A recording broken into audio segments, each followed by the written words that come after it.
Now, when you're multiplying fractions, a very simple rule in multiplying fractions, you want to multiply the fractions straight across, meaning multiply fractions for the numerators and multiply fractions for the denominator. Straight across, more like horizontal multiplication or multiplying horizontally.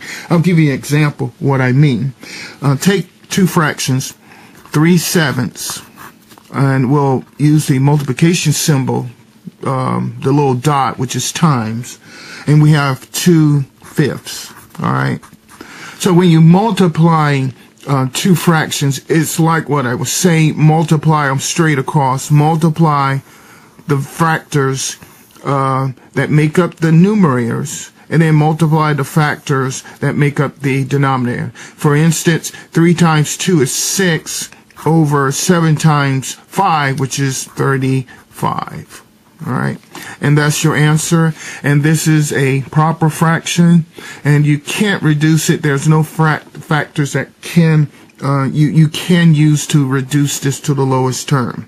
All right, so that's an easy rule of thumb when you're multiplying fractions, and it should apply in both multiplication and addition, and perhaps subtraction. Let me give you another one, another example from the book, the Practice 1 Math Tutor. Let's look at this one.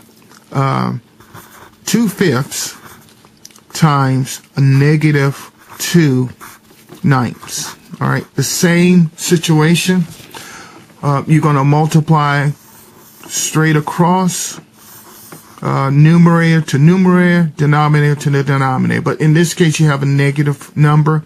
Now, if you have a negative number, it's okay to go ahead and write the negative first, because any number that you multiply with a positive number and a negative number, you will get a negative number. And we will discuss that in the later video series. The title of the series, Negative Numbers, and we'll discuss that, and you'll get a chance to see that.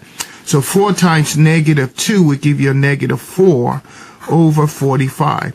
Now, sometimes, usually when you see fractions with negative numbers in the numerator and denominator, it doesn't matter. But for some specific cases, if you have a test where they rather have you to write the negative number beside the fraction, because if the negative number is either in the numerator or denominator, it makes the whole fraction negative.